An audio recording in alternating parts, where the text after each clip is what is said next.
कि हमें क्या क्या सामग्री फुट सोक के लिए लगेगी। तो सबसे पहले हमें लगेगा पानी से भरा हुआ एक टब।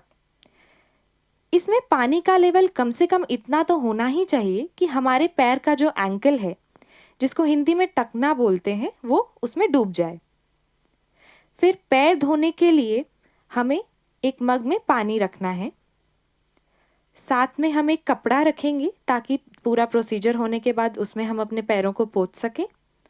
और सबसे इम्पॉर्टेंट, हमें खड़ा नमक भी रखना है। इसी के साथ साथ अगर पॉसिबल हो आपके लिए तो आप लोग एक दीपक भी जहाँ भी आप बैठे हैं वहाँ पर एक जला के रख लीजिए। आइए अब इस प्रक्रिया को आरंभ करते हैं। Let us begin. सबसे पहले हमारे पास में जो नमक रखा है उसको हम लेंगे। उसमें से 3 मुट्ठी नमक हम इस जल में डालेंगे। जो हमारे टब में हमने जो जल लिया है, उसमें पानी लिया है, उसमें हम 3 मुट्ठी नमक डालेंगे। आपको दिखाने के लिए हम ये प्रोसीजर अभी अभी हम नमक डाल रहे हैं, लेकिन अगर हम नमक थोड़ा पहले से डाल लें तो वह नमक इस पानी में अच्छी तरह से डिज़ोल्व हो जाता है, और वो जो डिज़ोल्व्ड पानी होता है वो इस प्रोसीजर के लिए बेस्ट होता है। जो वाइब्रेशंस फील किए थे अपने हाथों पे और अपने तालू भाग पर, वो हम इस पानी में डालेंगे। अब देखते हैं कि ये प्रक्रिया किस प्रकार करनी है। तो हम अपना राइट हैंड लेंगे और उसको हमारे हाथों में उस चैतन्य को, उन वाइब्रेशंस को फील करेंगे और 7 बार क्लॉकवाइज डायरेक्शन में उसे घुमाएंगे। इस प्रक्रिया को जब हम करेंगे तो साथ साथ में हमें प्रे करना है, श्री माता जी प्लीज़ आप इस पानी को चैतन्यित कर दीजिए। श्री माता जी प्लीज़ वाइब्रेट दिस वाटर।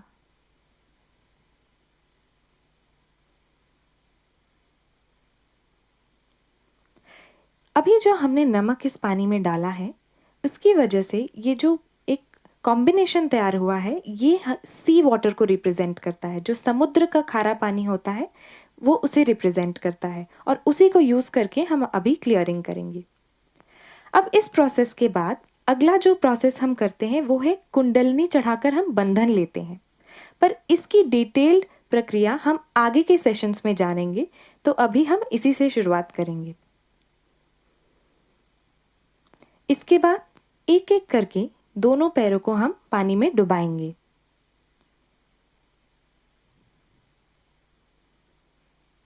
अपने दोनों हाथों को अपनी गोद में रखेंगे, अपने लैप पर प्लेस करेंगे।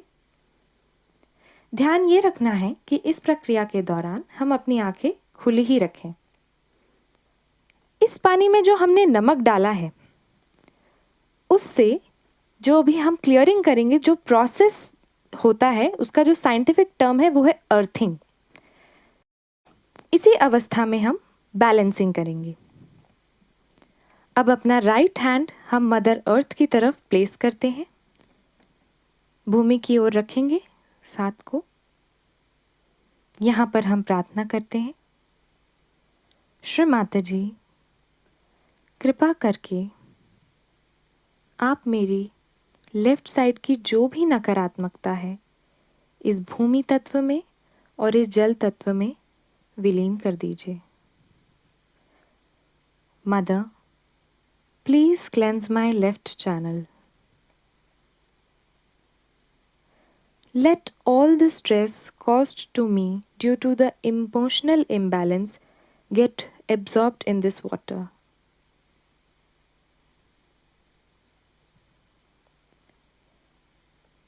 धीरे से अपने राइट हैंड को वापस अपनी गोद में रखेंगे।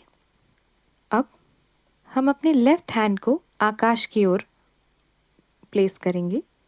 यहाँ पर हम अपनी राइट नाड़ी यानी कि पिंगला नाड़ी को बैलेंस में लाएंगे। यहाँ पर हम प्रार्थना करते हैं, श्री माता जी प्लीज़ आप मेरे राइट चैनल को क्लीन कर दीजिए। हमारी पिंगला नाड़ी में ओवर थिंकिंग की वजह से, ओवर एक्टिविटी की वजह से, जो भी स्ट्रेस है, इसकी वजह से जो भी इम्बैलेंसेस हैं, आप उसे आकाश तत्व में और इस जल तत्व में विलीन कर दीजिए।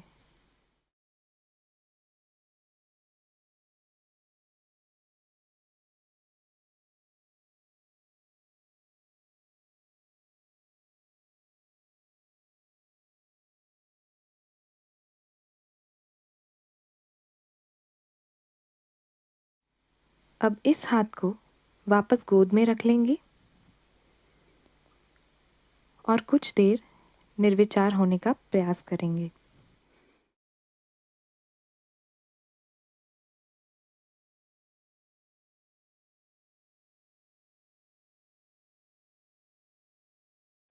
अब हम अपनी तीनों चैनल्स को, जो तीनों नाड़ियां हैं, उनको अपने राइट हैंड की यूज़ करके उन्हें संतुलित करेंगे। हमारे राइट हैंड से जो वाइब्रेशंस आते हैं उनके थ्रू हम उसे संतुलित करेंगे। जैसा कि हम सब जानते ही हैं कि हमारी जो इड़ा नाड़ी है वो लेफ़्ट साइड में है। लेफ़्ट से शुरू होकर वो आज्ञा चक्र को क्रॉस करती है और फिर राइट में जाती है। उसी प्रकार जो हमारी राइट नाड़ी है, यानी कि जो पिंगला नाड़ी है, वो राइट से शुरू होती है, नीचे से ऊपर की ओर जाती है और आज्ञा चक्र से वो लेफ़्ट साइड में क्रॉस होकर चली जाती है।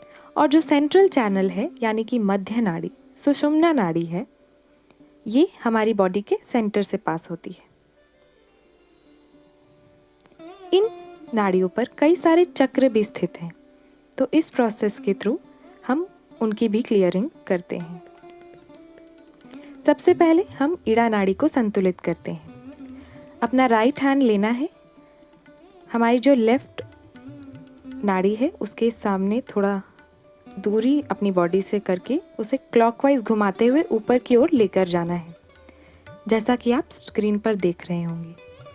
आज्ञा चक्र पर आते हुए आप उसे राइट साइड में ले आइए और जो भी आप जिस तरह से घुमा रहे हैं फिर उसके बाद उसे उस पानी में डाल दीजिए, जैसा कि आप देख रहे होंगे स्क्रीन पर। इस प्रक्रिया को आप 3 बार कर सकते हैं। अभी प्रार्थना भी करें मन ही मन कि श्रीमाता जी, मेरी इड़ा नाड़ी पूरी तरीके से क्लियर हो जाए।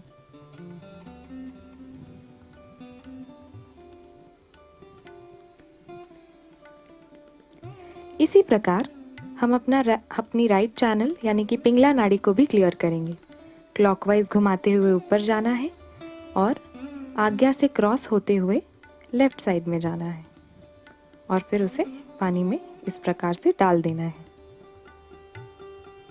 यहाँ भी हम प्रार्थना करेंगे, श्रीमाता जी, कृपा करके आप हमारी पिंगला नाड़ी के सभी दोष इस जल तत्व में विलीन कर दीजिए।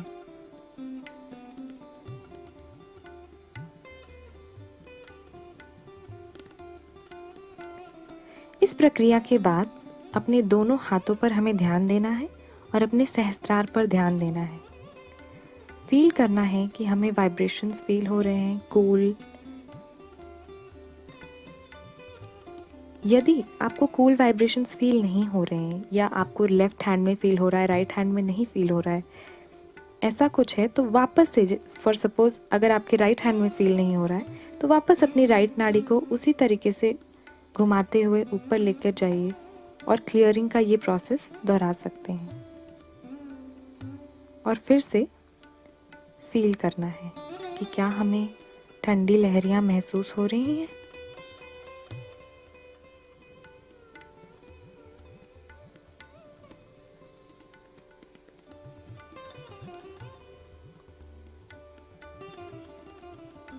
इसके बाद हम उन चक्रों की भी क्लियरिंग करेंगे जिसकी वजह से हमारे अंदर स्ट्रेस लेवल्स बढ़ जाते हैं। जैसा कि हमने जाना, सबसे पहले हम अपने लिवर को क्लियर करेंगे।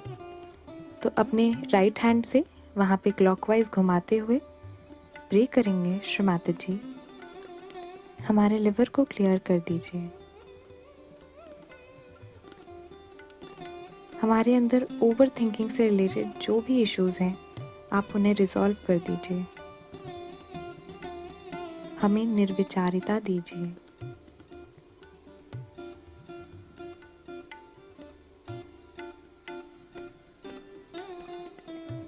अब हम अपने आज्ञा चक्र को भी इसी प्रकार से क्लॉकवाइज वाइब्रेशंस देंगे। प्रार्थना करेंगे, श्री माता जी प्लीज क्लियर माय आज्ञा चक्र।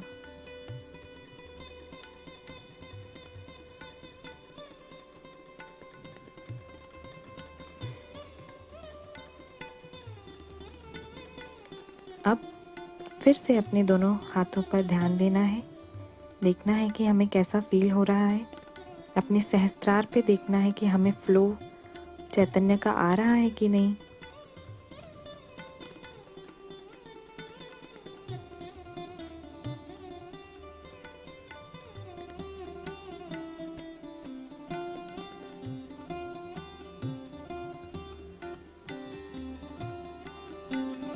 अब हम श्री माता जी को प्रणाम करेंगे और बगल में जो पानी रखा है उससे पैर धो लेंगे। एक एक करके हम दोनों पैर धो लेंगे और बाजू में जो कपड़ा है उसका यूज़ करके अपने पैरों को पोंछ लेंगे।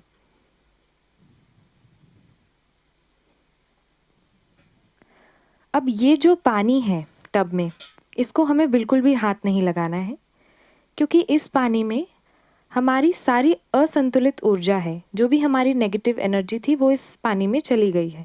तो इसे बिल्कुल हाथ नहीं लगाना है, इसे हम डायरेक्टली वॉशरूम में जाके फ्लश कर देंगे। और फ्लश करने से पहले हम इसे बंधन देंगे,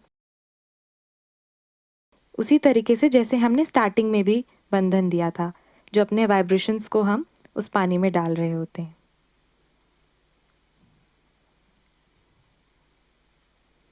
अब दोबारा हम थोड़ी देर ध्यान करेंगे,